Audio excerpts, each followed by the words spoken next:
Today on This Week Health. How do you bottle PII and PHI so that, first of all, you better be doing all the normal stuff for administrative, technical, physical safeguards. You better have encryption and at rest and just everything under the sun, intrusion detection, annual certification, right? Do you pressure test yourself?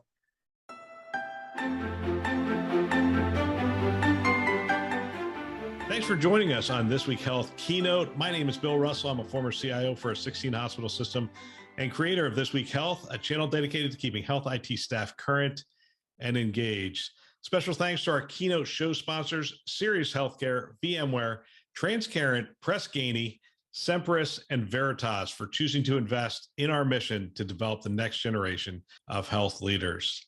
All right, today we're joined by Brian Robertson, CEO of Visiquate, and we're going to have a great conversation today.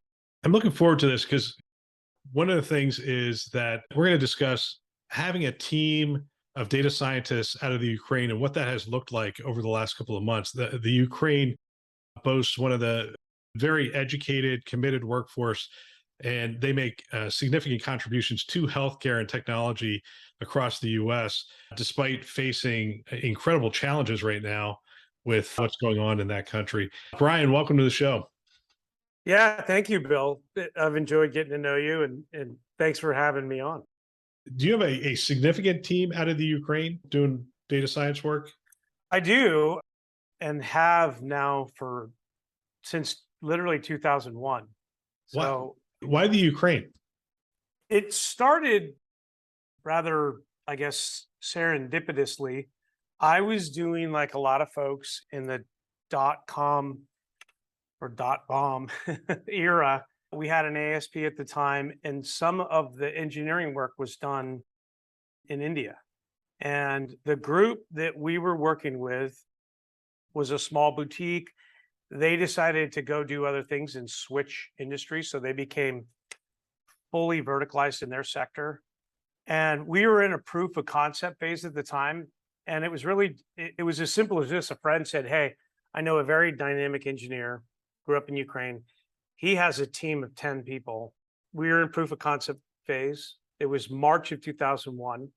And it went from 5 people to 10 to 20. And by the end of 2001, we had over 50 and really just grew it from there. So prior to the war, I'd done over 100 trips, according to my passport. Wow.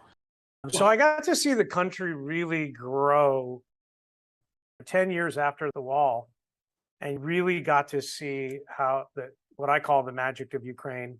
I've done some videos on it. I'm very passionate about it. Go quarterly, except for in current conditions. And it's been, as you and I talked about earlier, it's been an IT center and hub literally since then. And you've got Fortune 500, Oracle, Microsoft, Samsung, Nike, Adidas. I mean, some of the world's biggest brands do and like London Stock Exchange, Allianz Capital, like some very, very sophisticated engineering has happened out of Ukraine, grown leaps and bounds. I mean, is it the presence of those companies or is it the education system? What makes that number of data scientists that valuable to U.S. healthcare? Yeah, so thanks for the question. What I learned over the years, when you had the Cold War ending and you have tons of universities, they've always had an engineering culture. They did mechanical engineering, chemical engineering, everything, the kind of engineering, radio electronics that you need in a Cold War dynamic. All the buildings are there, the brick and mortar's there, the professors are there. Now what are they going to do? So if you read some of the story that, like the Eastern European IT Association, they talk about big brands like Microsoft, at the time Netscape, certainly Oracle, things like Java. They started sending them Java books literally in the early 2000s. And it became a coding culture really, really rapidly, and then just got more and more sophisticated. So Ukraine still annually cranks out 200,000 graduates a year. The third largest export is IT engineering services, next to the normal things, agriculture, grain, sunflower. oil, things like that. So it's just been this very steady incremental growth. Lots of talent. I say the average Ukrainian IT or data engineer or data scientist, they've got computer science degree, they've got a minor in applied mathematics. If you're an advanced analytics company, it's good to have statistics, quantitative methods. They know how to play chess really, really well.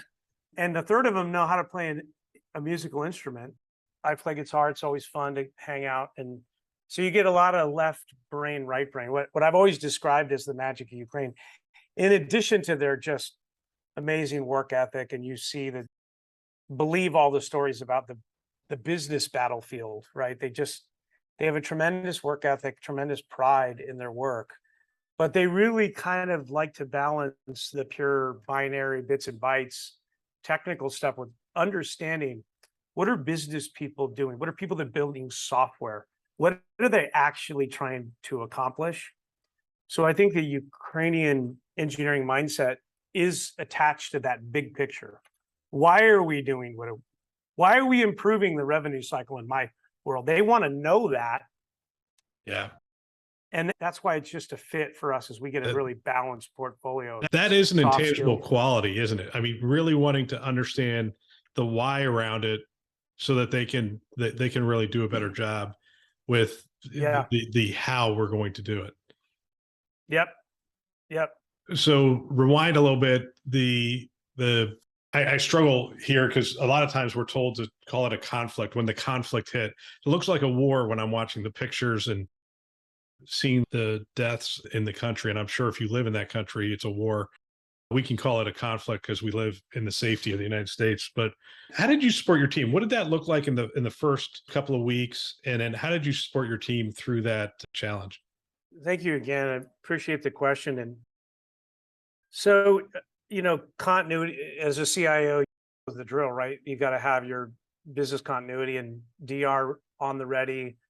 We had some foresight. Nobody really predicted how it started, but we immediately went to work. Job number one was safety. So there's we're online virtualized system. So first it's safety. Then it was logistics. So checking every day, are you safe? Yes, I'm safe. Where are you? And where are you headed? So many folks, as you can imagine, were moving from the hot war, the east to the west. So it's just supporting them while they're making those logistics, right? But again, just to give you the Ukrainian mindset and spirit, while they're on the bus moving, right, they're working, they're connecting to the web, and they're wanting to get their job done. So it took us like 3-4 weeks to get the ones that were able to move. They were mobile. There's always a situation where we have some family members and dad doesn't want to leave or granddad doesn't want to leave, so that you got to work on that incrementally. So we tried to support them as much as we could with really just the logistics. We focus on productivity, but we didn't have to really manage that. It's just built into how they're wired. After 2 weeks, we have been at 88% productivity and higher. And every day they check in. We have probably 10 to 15 guys serving, and we're supporting them and their families as they serve. The biggest thing that we try to do is we've raised close to $300,000 just to support our team in the Ukrainian military. The US staff that works with them every day does payroll deductions because we know this is going to take some time. So you do all you can to support them, love on them, and also support them financially, short-term, mid-term, long-term. There's a lot of very talented female engineers. So some of the younger female engineers that don't have as deep roots have moved. So we're also supporting the ones that have moved to Europe mostly, but we have Romania, Bulgaria, certainly Poland, Budapest. And obviously Europe's been so supportive. I always say, like, yeah, take the media stuff with a grain of salt, because the things that don't get talked about every day in the media are all the stories of heroism of people also supporting Ukraine. It does your heart good when you just hear how much support. It's never enough, but there's really proud of our team and what they've done. When's the last time you've been over? I assume you meet with the team via Zoom or whatever tools you Oh happen to use.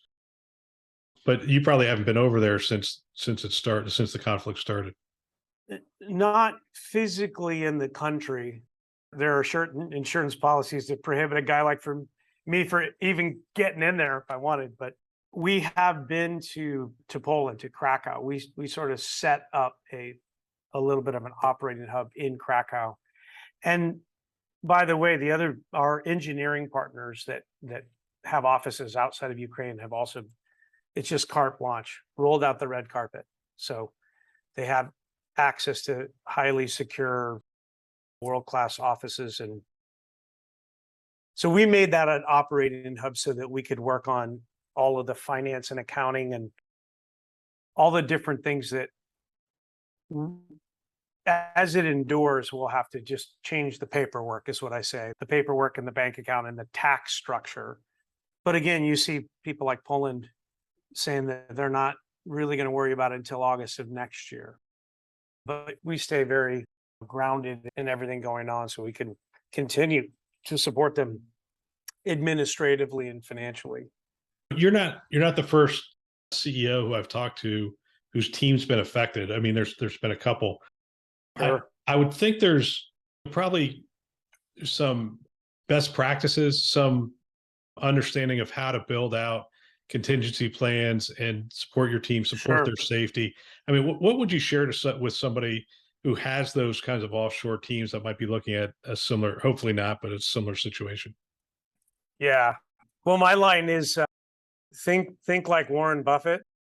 Portfolio diversification is your friend. While we have a concentration there, we recognize there's geopolitical risk. So we have contractors that have folks from Portugal to all of Western Europe to now South America, Colombia, Guadalajara.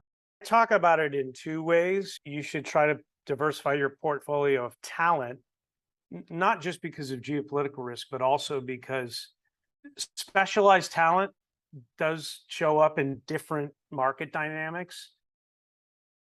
And you can also line up the follow the sun strategy. So lining up DevOps and people that are in the same time zone. So if you're solving uptime issues, makes a lot of sense. If you're looking for graphic designers, that sometimes there's a specialty in certain markets like Brazil and Argentina, where you can get UI UX maybe more than you can get DBAs in other cultures. So diversifying all of those things, right? Geopolitical risk, talent itself, rates. In our situation that we go for the top tier, there's some folks that come in D1 and D2, but the COVID made it so that if you're talented, you can work anywhere. So that while the wage inflation has gone up, it makes it easier that you don't have to have so much brick and mortar. So high-end engineers live where they want to live, and they command the rate that they want to command the higher they are, whether they're in Dallas, Texas, or Budapest. We'll get back to our show in just a bit. I'd love to have you join us next Thursday for a webinar. Don't pay the ransom. Cyber threats are mounting everywhere, especially in healthcare. Leaders from Thomas Jefferson University Health, as well as St. Luke's University Health System, and Rubrik are going to join us to discuss solutions around protecting all healthcare data, even Epic in operations on Azure. This webinar will be on Thursday, August 18th at 1 p.m. Eastern Time. You can register now at thisweekhealth.com or by clicking on the registration link in the description below. Now, back to our show. You know, it's interesting because we just had, gosh, who was it? Oh, Malcolm Gladwell Did you see Malcolm Yeah. Gladwell's article where he bashed working from home and he said people need to feel like they're a part of something. They need to come into an office to do that. Just this morning. Yeah, what are your Just this thoughts? morning. Yeah. What are your thoughts on that? Well, I'm a culture strategy guy. I'm a culture warrior. So it was music to my ears. I mean, most of our people that are close to a regional office come in. We have, in the Santa Rosa office here, people come in every day. Office in Dallas, Harrisburg, same thing. We're a bit of a think tank too. There's like in our office, there's always 20 whiteboards with smoke coming off somebody's fingers. It's hard to, even though there's tools as you that do some of that stuff in a virtualized environment. There's nothing like being together and rubbing elbows and hanging out at the coffee machine. So our culture really supports it. But we've got moms and we've got flex. But I'd say folks close to an office are 2/3 coming in every day. And a third are just leveraging flex because you got kids and soccer practice, stuff like that. But I appreciated what he said, and it's kind of the way I'm wired. It's interesting because you just made an argument. Well, first of all, one of the things he said is leaders aren't making the argument well. And you just made the argument pretty well. Jamie Dimon has spearheaded this, but he said Jamie Dimon has two really aspects of it. One is the backbone of the U.S. economy is small business. And if his people don't come into New York City and Chicago and all the places they live, those people who do dry cleaning, do restaurants and all that stuff, they cease to exist. And so there's almost like a community responsibility to bring those employees back. But then he started talking about this concept of we work better together when we're in the same room. There's like a we play off of each other. We can see each other. We can see facial expressions like, yeah, you really disagree with me. Why do you disagree with me? And which you may not pick up. It's hard. Let's just say it's harder to pick up at this point, no matter how good the tools are. There's a brainstorming, and in businesses like yours where you're trying to solve complex problems, I would think that there's value in that. Now by the way, I talk out of both sides of my mouth on this one because I also understand it's hard to hire people. Some markets don't have people. The reason I bring it up with you is it sounds like your people are in the office in some places, and in other places they're scattered, but you still get the work done. Yeah, in our case, I would say our C-suite, our product people, there's certain groups in our culture that have to work together. But if you're in growth, if you're a biz dev or an account manager, half of your office is your airplane, right? So the people that are virtualized because they have to be light on their feet and we talk about our own go bags. We all geek out on, is your go bag half packed or 3/4 packed, right? But the people that are more that kind of lab whiteboard, we're building product or we're working on strategy. You're right. And the sentiment that Malcolm touched on is that we touched on it with Ukraine too. They want to be part of the bigger picture, but everybody wants to know why you're doing what you're doing. And we're big on our why. We do analytics literally to get rid of the waste and drive yield improvement for the revenue cycle. So that money goes back to clinical care, right? That motivates us that we're contributing to more. We do things where the ROI can pay for a PET scanner or it can pay for 10,000 IV infusion pumps. And that's how we look at return on analytics. So that higher calling, I think you have to be in a community office environment feeding off each other. There's like a mastermind synergy. I like how you brought up the point too about new people sometimes join our culture, and we always say like when we're together, it's a lot of hugs, there's a love fest, but we'll throw spitballs at each other. Like you fight for your argument with conviction and you embrace intellectual debate. And sometimes throwing a piece of paper and saying you're not listening, right? Right. And then you hug it out at the end because you're trying to get the same things done. How do you do that on a Zoom call? It's pretty hard. There's going to be a new feature, throw paper, and then it like launches somehow. Let me ask you does this. like So, the Batman thing. yeah. So So pow. this is not your first foray into analytics. So why did you choose healthcare analytics, and why do you keep coming back to healthcare analytics? It's not because my stepdad was a CPA, my mom was a nurse. Some people go, oh, like then you give birth to a revenue cycle guy.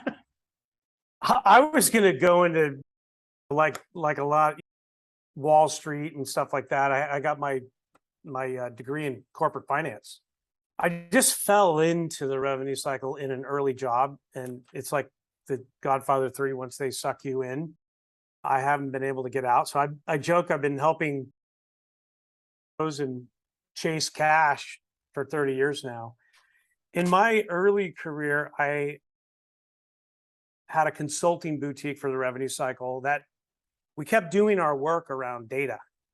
So instead of just doing process redesign and stuff like that, it was like we wanted to be data driven, right?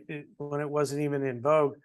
And that just kept materializing. Instead of templates and PowerPoints, it turned into a product.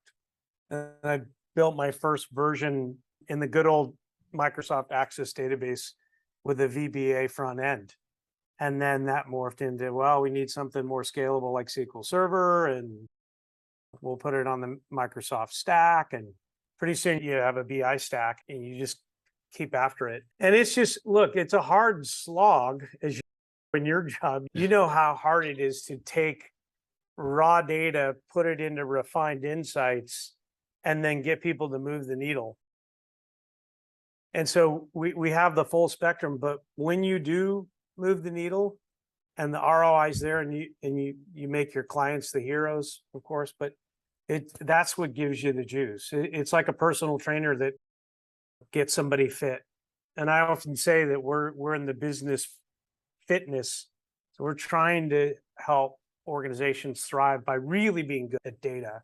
And advanced analytics is different than BI. And so we're fanatical about pushing people up the business analytics maturity curve. And now intelligent process automation. It's not about building bots. It's about where does the data tell you to build automation? And with 30% of the back office of a revenue cycle making more money, the joke is that Arby's and Walmart have a better salary and vacation package than some business. We're addressing that need of embracing automation just to fill the gap now. It's no longer, oh, AI and machine learning sound cool. 5 years ago, you're pushing the power of that. Now you're just saying we got to replace the labor gaps that exist. Yeah. So I'm trying to think. I'd want to go in one of two directions. We had a series of bad financial reports. I mean, just this morning, I think was the Kaiser $1.3 billion loss. I wouldn't mention it because that happens from time to time. There's different markets and whatever, but this seems to be universal. I mean, we've seen it from the East Coast to the West Coast. Maybe not in Florida and Arizona, but that's just population mix, I think. When you look at that, what do you think is going on in healthcare right now that's causing that challenge? Just to make sure I'm clear, you're talking about how there's a big focus on cash again. Cash is king. Well, no, just the results, the financial results. I mean, from common spirit to gotcha to Kaiser to, I mean, it almost doesn't matter. I don't remember Mayo's, but Mayo's usually just above the line or fairly profitable just because they're such a specialty, and Cedars and some of those others fall into that category. But the integrated delivery networks seem to be struggling right now. What do you think that struggle's due to? Well, it's one of these things where the macroeconomic trends that we see through our clients and through the data, and we're pretty national presence. It's always interesting because in any environment, the macro trends there's 3 or 4 that we all share. When you get into the micro, the healthcare tends to be very local.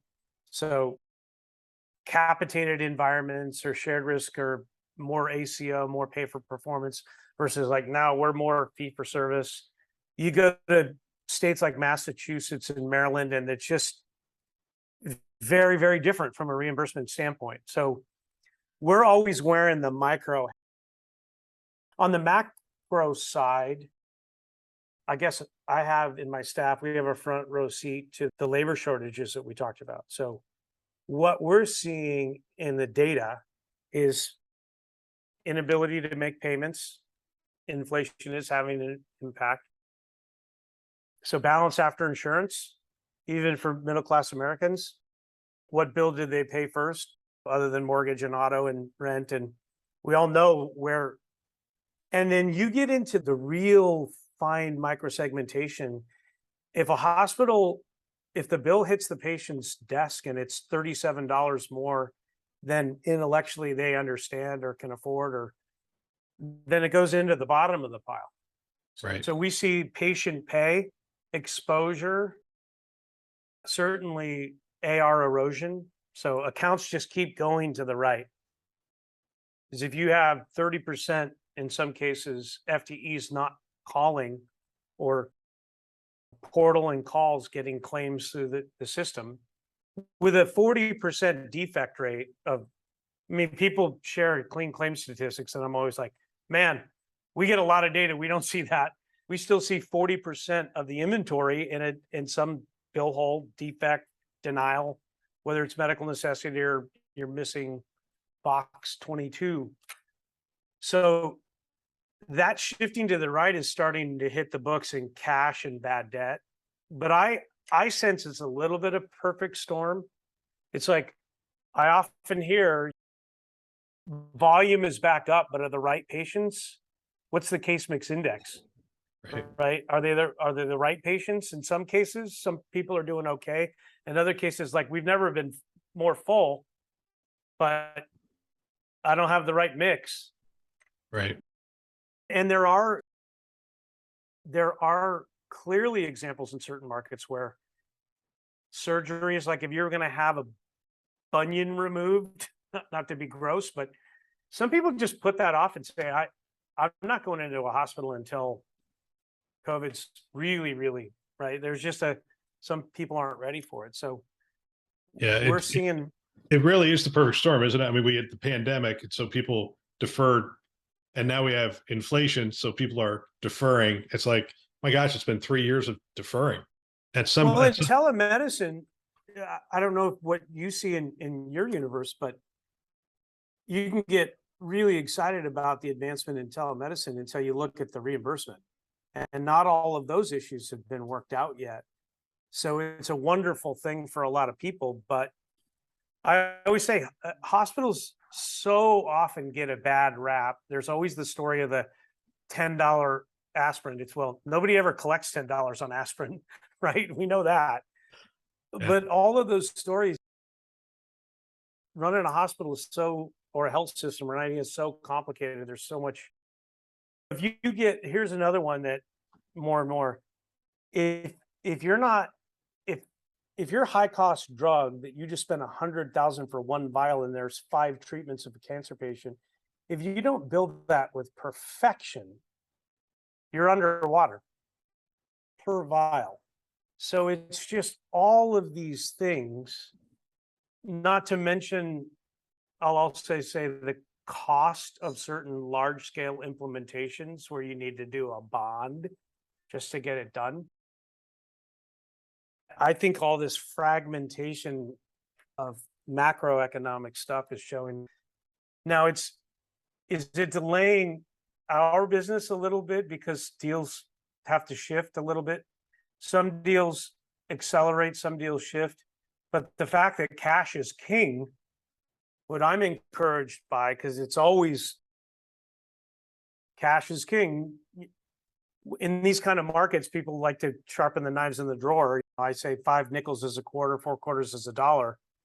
People are down to, in the law of large numbers, if you can drive a basis points improvement in something, it's real money. If you sell advanced analytics, that's good for us, but it's still kind of complex because the sale is complex and things like that. It's interesting. When I was CIO, people would say to me, why don't you guys embrace telehealth more? I mean, the technology's there, it's all ready to go. And I'm like, yeah, absolutely it is. We just don't get paid for it. So name another business where the innovation does not go to your bottom line, that people are like lining up to do it. And I'll be the first to start pushing telehealth as hard as you want me to push it. Absolutely. Let me ask you this, because this is and this is outside the realm of normal questions, but we're seeing some breaches, some cybersecurity issues happening across the BAA world, the business associate world. How do you ensure that you don't become one of those stories for your clients? Yeah, another great question. And it's interesting how I would have answered that question 5 years ago, 4 years ago, 3 years ago, 2 years ago today. It's only different because, as we all know, the intensity of that in a global scale in all industries.